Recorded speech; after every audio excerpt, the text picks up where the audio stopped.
Hello दोस्तों, कैसे हैं आप सब। उम्मीद करता हूँ आप सब बढ़िया होंगे। आज की इस क्लास में हम बात करेंगे कक्षा 10 गणित विषय में चौथे अध्याय द्विघात समीकरण से संबंधित एक प्रश्न की। बोर्ड परीक्षा में यहाँ से प्रश्न बनते ही हैं, इसीलिए पूरा वीडियो जरूर देखिएगा। चलिए हम यहाँ पर देखते हैं प्रश्न हमारा क्या है। निम्न स्थितियों को द्विघात समीकरणों के रूप में निरूपित कीजिए। यहाँ पर इस जो ये प्रश्न है, इस प्रश्न को हमको क्या करना है, द्विघात समीकरण के रूप में लिखना है या निरूपित करना है। बिल्कुल आसान है, कर लेते हैं। क्या लिखा है प्रश्न। एक आयताकार भूखंड का क्षेत्रफल 528 मीटर स्क्वायर है। क्षेत्र की लंबाई जो कि मीटर में दी गई है चौड़ाई के दोगुने से एक अधिक है। जो क्षेत्र की लंबाई है वह चौड़ाई के दुगुने से एक अधिक है। हमें भूखंड की लंबाई और चौड़ाई ज्ञात करनी है। हम ज्ञात कर सकते हैं। चलिए, जो चीज़ें क्वेश्चन में दी गई हैं उसी के आधार पे हम क्वेश्चन को हल करना शुरू करते हैं। ध्यान रखिएगा, कोई भी क्वेश्चन जब करिएगा तो कम से कम एक दो बार क्वेश्चन को पढ़िएगा ठीक से, ताकि आपको समझ में आ जाए कि हमें करना क्या है। जब ये समझ में आ जाएगा कि करना क्या है तो आसान हो जाता है सवाल लगाना। चलिए देखते हैं क्या लिखा है। एक आयताकार भूखंड का क्षेत्रफल 528 मीटर स्क्वायर। तो पहले ये लिख लीजिए, क्या एक आयताकार भूखंड का क्षेत्रफल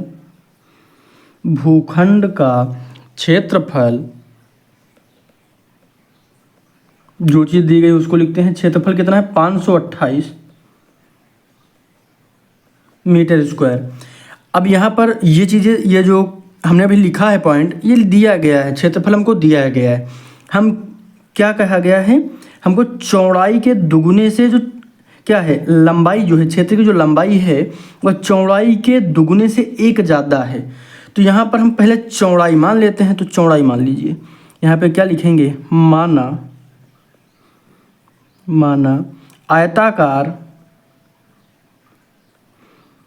आयताकार भूखंड की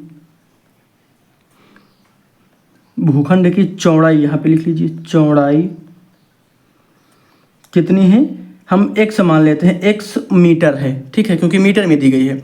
अब इसकी जो है, जो ये लिखा है, क्या x मीटर है, क्या चौड़ाई, देखिए चौड़ाई के दुगुने से एक ज़्यादा है लंबाई, इसके दुगुने से एक ज़्यादा है, यानी 2x प्लस 1, यानी दुगुने से कितने ज़्यादा है, दुगुने से एक ज़्यादा है। तो हमने एक ज़्यादा लिख लिया, क्या है, मीटर में, ठीक।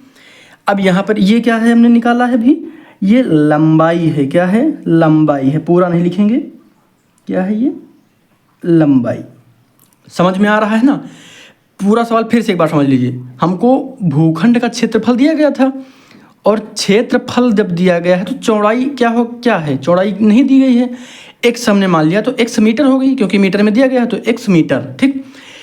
चौड़ाई के दुगुने से एक ज़्यादा है, लंबाई जो है चौड़ाई के दुगुने से एक ज़्यादा है। तो चौड़ाई का दुगुना, चौड़ाई क्या है, x का दो गुना, इससे एक ज़्यादा है, तो इसलिए हमने ये लिख लिया। क्लियर हो गया, अब तो कोई दिक्कत नहीं है। अब हम आगे करते हैं। इसको लिख लीजिएगा, आयताकार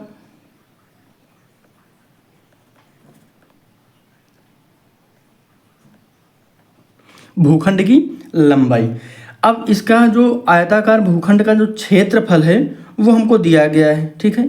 अब हमको करना क्या है, लंबाई गुणे चौड़ाई बराबर क्षेत्रफल होता है। तो यहाँ पर लिख लीजिएगा, लंबाई गुणे चौड़ाई बराबर 528, क्योंकि क्षेत्रफल हमको दिया गया है। अब लंबाई कितनी है, तो लंबाई हमको दी गई है इतनी, ठीक है, 2x प्लस 1, और चौड़ाई कितनी है, x।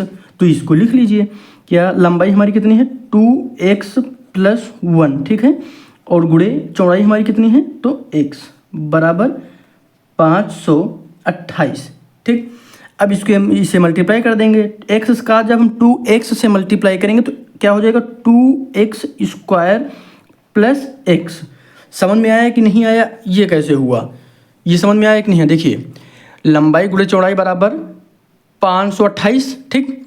अब लंबाई हमारी कितनी है, तो लंबाई है 2x + 1, तो हमने 2x + 1 लिख दिया, गुणे चौड़ाई कितनी है, x है, हमने x लिख दिया, बराबर 528 वही रहेगा। अब यहाँ पे मल्टीप्लाई करेंगे x का 2x के साथ, तो 2x², गुणा में घातें जुड़ती हैं, ये याद रखिएगा। तो यहाँ पे एक घात ये हो गए, तो दो घातें हो गए, 2x² + 1 के साथ जब मल्टीप्लाई होगा तो x हो जाएगा, बराबर 528, ठीक है। अब हम आगे इसको देख लेते हैं क्या करना है। देखिए यहाँ पर हम इसको ट्रांसफ़र कर लेंगे इधर, जब हम इसको इधर ट्रांसफ़र करेंगे, इधर भेजेंगे, पक्षांतर करेंगे, तो क्या होगा, 2x² + x - 528, यहाँ पे लिखिएगा 528 बराबर 0, ठीक है। कोई दिक्कत नहीं है, 2 है 528। अब यहाँ पर हम क्या करेंगे, जो ये संख्या होती है इसको इससे मल्टीप्लाई किया जाता है, इसका जब हम इसके साथ मल्टीप्लाई करेंगे तो चाहे तो आप बगल में लिख भी सकते हैं। यहाँ पे अगर हम लिख लें 500, इसको यहाँ पे दिखा देते हैं आपको, 528 × 2, तो क्या हो जाएगा, 2 × 8 = 16 के 6, कितना, 2 × 8 = 16 के 6, 1 कैरी आया, 2 दूना 4 और 1 हासिल 5 और 2 पंचे 10, कितना आ गया, 1080। अब हमको ऐसी संख्या लेनी है जिसका गुणा करने पर कितना है, 1056, कितना, 1056, यानी दो ऐसी संख्याएं लेनी जिनका गुणा करने पर 1056 आए और घटाने पर कितना आए, तो 1 आ जाए, घटाने पर 1 आए, घटाने पर क्योंकि यहाँ पे माइनस लगा हुआ है तो घटाने पर हमको 1 मिलना चाहिए, ठीक है। तो हमारे पास क्या संख्याएं हो जाएंगी, वो 33 × 32, इन दोनों को हम जब गुणा करेंगे तो हमारे पास कितना आता है, 1056, करके भी दिखा देते हैं आपको। 2 3 6 का 6, 2 3 6, ठीक है, 3 3 के 9 और 3 3 के 9, ठीक है। यहाँ पे 6, 9 और 5 16, 9 और 5 कितना हो, सॉरी 9 और 6 कितना होता है, 15 का 5, 9 और 6 15, 9 और 6 15, 1 कैरी आया, 9 में 1 जुड़ेगा, कितना हो जाएगा, 10। तो यहाँ पर कितना आ गया, 1056। और जब हम 33 से 32 को घटाएंगे तो हमारे पास 1 बचेगा, तो 1 x हो जाएगा। ध्यान रखिएगा यहाँ पे जो x² होता है, ध्यान रखिएगा स्क्वायर होगा, क्योंकि इसके पूरे के साथ मल्टीप्लाई होगा ना, तो ये क्या हो जाएगा, x² हो जाएगा, ठीक है। तो यहाँ पर ये स्क्वायर में आ जाएगा, तो ये 1 x ये और 1 x ये, तो इनका जब हम मल्टीप्लाई करेंगे तो ये स्क्वायर में आएगा। तो यहाँ पे जब हम 33 x से 32 x माइनस करेंगे तो 1 x बच जाएगा, वही यहाँ पे लिख दिया जाएगा। तो इसको हम आगे हल करेंगे तो क्या होगा, ये भी समझ लीजिए। तो यहाँ पे हम क्या करेंगे, इसको ध्यान से समझिएगा, 2x², इसको इसीलिए रफ के रूप में रखिएगा, हमने आपको समझाने के लिए इसको बता दिया है। यहाँ पे क्या हो जाएगा, 2x + 33x - 32x - 528 बराबर 0। कोई दिक्कत तो नहीं है, बिल्कुल ईजी है। अब यहाँ पे गौर करिए क्या कामन है इसमें और इसमें, जो कामन हो वो लिख लीजिए। तो यहाँ पर क्या कामन हो जाएगा, तो यहाँ पर x कामन होगा। क्यों x होगा, क्योंकि यहाँ पर कोई अन्य कामन में नहीं है। अगर 2 लेते हैं तो यहाँ पर 2 से ये नहीं कटेगा, तो यहाँ पे हम क्या लिख देंगे, अंदर हमारे पास क्या बचेगा, 2x + 33, ठीक है। और यहाँ पर क्या कामन होगा, तो यहाँ पे -16 कामन हो जाएगा, ठीक है। -16 कामन होगा तो अंदर क्या बचेगा, 2x, और यहाँ पे कितना है, क्योंकि माइनस कामन होगा तो यहाँ पे बचेगा प्लस, यहाँ पे 33 हो जाएगा। और ये ब्रैकेट दोनों सेम ही आएंगे, ये भी याद रखिएगा, बराबर 0। तो एक ब्रैकेट में हो जाएगा 2x + 33, एक ब्रैकेट में हो गया, और दूसरे ब्रैकेट में हो जाएगा x - 16।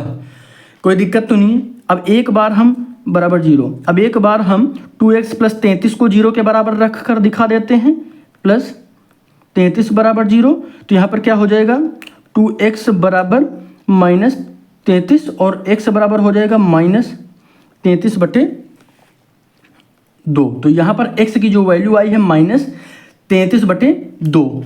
अब यहाँ पर दूसरी तरफ लिख लीजिए, x - 16 बराबर 0, तो x बराबर कितना हो जाएगा, 16। तो x की जो वैल्यू आई है कितनी आई है, 16 आई है। याद रखिएगा, क्योंकि माइनस में तो होगा नहीं, तो हम प्लस वाला लेकर आगे बढ़ेंगे। इसको यहाँ पे लिख कर आपको बता देते हैं। तो यहाँ पे इसको अच्छे से समझते हैं। x बराबर कितना आया है, x बराबर 16 आ गया है।